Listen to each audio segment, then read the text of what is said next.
कह रहा हूं। लेकिन उससे पहले यदि राज्य सरकार अभी भजनलाल को पकड़ा है और भजनलाल से जांच की जाए कि वास्तव में किस किस को पेपर दिया, बड़े स्तर पर यह पेपर पहुंचा है, तो यदि सरकार और एजेंसी एसओजी को लगता है, एसओजी के मैं एडीजी से यह कहना चाहूंगा, आपको लगता है कि पेपर बहुत पूछा, उसे जांच करिए तो पेपर रद्द कर दीजिए। 50,000 वाले मुझे गाड़ी दे लेंगे, कोई दिक्कत नहीं। यदि पेपर बड़े स्तर पर पूछा तो रद्द कर दीजिए, मैं रद्द के भी समर्थन में हूं। सीबीआई को जांच दे दीजिए, इसके भी समर्थन में हूं, दे दी सीबीआई को। मैं खुला कह रहा हूं, मैंने तो अनशन भी किया था लेकिन लोग नहीं आए, घर बैठे रहे।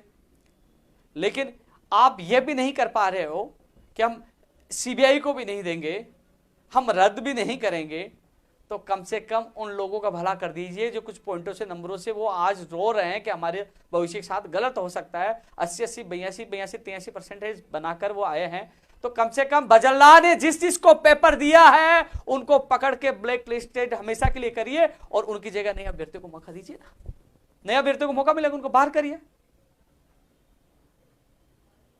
ये तो करना चाहिए ना भैया। अब विधानसभा घेराव में भजनलाल ने जिन जिनको पेपर दिया उनको बाहर करने के, और साथ में जो पद बढ़ाने की मांग ये कर रहे हैं, जो 50,000 की कर रहे हैं ये लोग, अभी भी पद शिक्षा विभाग में खाली है, इनके साथ, क्योंकि उस समय मेरी मजबूरियां थी, लेकिन अब सरकार ने अपनी तरफ से अपना वादा तोड़ा है, क्योंकि सरकार ने कई मांगे हमारी जो करनी थी वो पूरी नहीं की, इसलिए मैं गुस्से में भी, आक्रोश में भी हूं।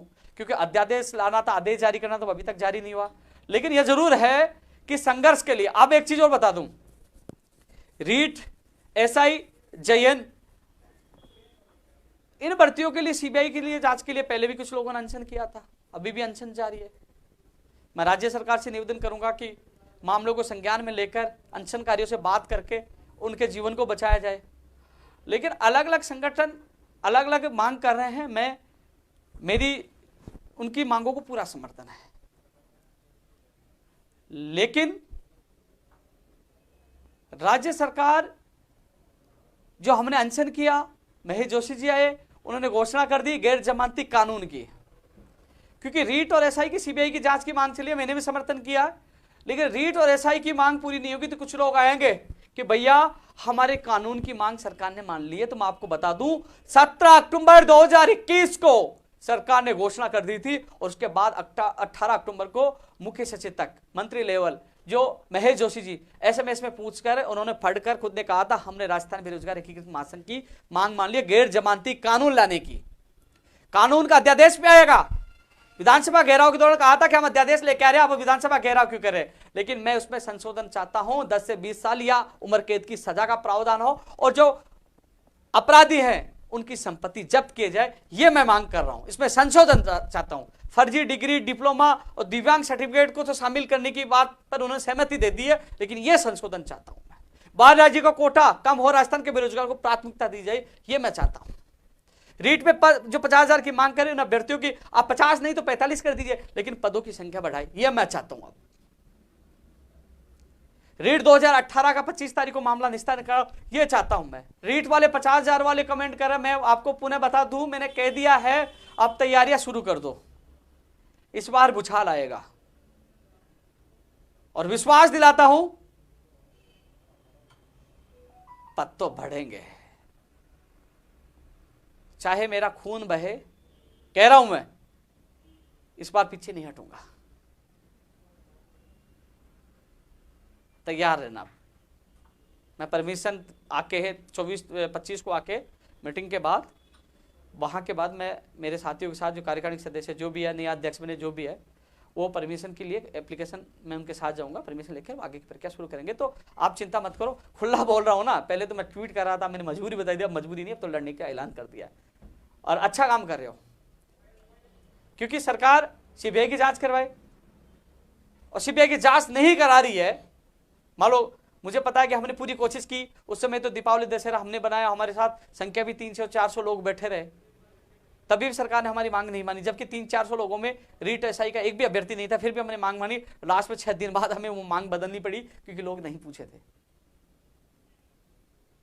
लेकिन जो हालात गंभीर बने हैं, तो कम से कम भजनलाल पकड़ा तो उन लोगों को बाहर करना चाहिए और पदों की संख्या बढ़ानी चाहिए। उन युवा साथियों को कहना चाहता हूं कि आप तैयारी में जुट जाए। हालांकि कई लोग क्योंकि मैं आपके पक्ष में बोल गया था, कई लोग गाली देने लग जाएंगे, देखो उपेंद्र यादव तो इसलिए कह रहा है कि सीबीआई की मांग चल रही है ना, इसलिए पद बढ़ाने की मांग कर रहा है। उपेंद्र यादव की मांग नहीं है, इन लोगों की पीड़ा देखते हुए मैं मांग कर रहा हूं, जो कभी सुभाष गर्ग के बंगले पे बैठे हैं, कभी यहाँ 2 महीने तक 3 महीने तक यहाँ बैठे रहे, कभी कॉल करते हैं, मैसेज करते हैं, कई मैंने बहनों को रोते हुए देखा, कई लोगों को मैसेज आए ट्विटर पे, देखो हम आत्महत्या कर लेंगे। इन सबकी पीड़ा देखते हुए, मेरा निजी कोई फायदा नहीं है, इनकी पीड़ा, इनको दर्द को देखते, ये पेपर लेने वाले नहीं है, ये पेपर लेने वाले होते ना, ये पेपर माफिया होते ना, तो ये पद बढ़ाने की मांग नहीं करते। ये असली वो तैयारी करने वाले अभ्यर्थी है, तो इनकी पीड़ा मैं समझ रहा हूं, इसलिए इनका समर्थन कर रहा हूं। समर्थन का, इनकी आवाज भी उठाऊंगा और उनको न्याय भी दिलाऊंगा।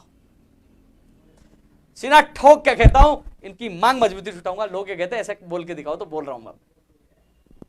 इसके अलावा साथियों, फर्स्ट ग्रेड सेकंड ग्रेड के लिए पहले मंत्री जी से मैंने मुलाकात की और पीके गोयल जी से मैं मुलाकात करके आया, तो पीके गोयल जी ने कहा कि ये देखिए फर्स्ट ग्रेड की वित्त विभाग से फाइल आ गई है, मेरे पास ही सामने मुझे दिखाया। और सेकंड ग्रेड की बोले कि 1-2 दिन पहले आ गई थी। संस्कृत के पदों का वर्गीकरण के लिए थोड़ा सा अटका पड़ा है और हम अगले वीक में निदेशक महोदय जी को भेज देंगे और फिर वो अभ्यर्थना आरपीसी को भेज देंगे। तो कुल मिलाकर साथियों, फरवरी, मार्च और अप्रैल 3 महीने महत्वपूर्ण है, जिसमें शिक्षा विभाग, चिकित्सा विभाग, अन्य विभाग, चाहे वो कनिष्ठ अनुदेशक हो, चाहे वो सूचना सहायक हो, चाहे जूनियर अकाउंटेंट हो, चाहे प्रोग्रामर की हो, चाहे वो रेडियोग्राफर लैब टेक्नीशियन हो, चाहे वो नर्सिंग भर्ती हो और चाहे वो दंत चिकित्सक हो, नेत्र सहायक हो, कई भर्तियों की विज्ञप्तियां जारी होंगी। आने वाले वीक में पटवारी भर्ती का परिणाम जारी हो जाएगा। मैंने कहा पदों की संख्या बढ़ेगी, वही हुआ ना, लोग कॉपी पेस्ट कर रहे थे, लेकिन मैंने लाइव में आप लोगों को बताया था। ग्राम सेवक में जो पदों की संख्या 1500, कई लोगों ने 1000 बताई थी, मैंने 1500 बताया था, अब वो भी 1500 पे आ गए।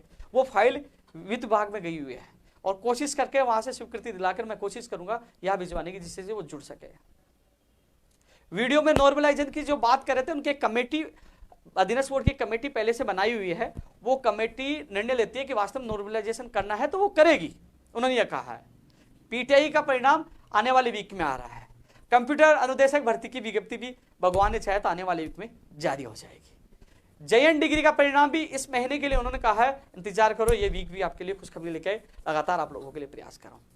अब जो भर्ती परीक्षाओं का कैलेंडर, 11 से 12 भर्ती परीक्षाओं का कैलेंडर, जिसमें परीक्षा तिथि का संभावित महीना जारी होगा। कंप्यूटर अनुदेशक, प्रयोगशाला सहायक है, TRA भी हो सकती है, TRA के लिए मैं प्रयास कर रहा हूं कि TRA की परीक्षा तिथि जारी की, उसकी विज्ञप्ति जारी हो। पशुधन सहायक भी है। इसके अलावा और जो भर्तियां हैं, चाहे वो कॉलेज में जो प्रयोगशाला सहायक 480 पदों के करीब वो भी है, और APRO की दोबारा आएगी। ग्राम सेवक की भी 15 तारीख के बाद मैंने बताया था। तो ये 11 से 12 भर्ती परीक्षाओं की तिथियों का कैलेंडर आने वाले वीक में वो भी जारी हो सकता है, क्योंकि लगातार हम मांग कर रहे थे। लोग कह रहे क्या प्रयास का फल है, वो दिख जाएगा आपको। कंप्यूटर भर्ती पूरे देश को पता है संविदा पे निकाले थे, हमने कहा संविदा पे नहीं, हमें स्थायी भर्ती चाहिए।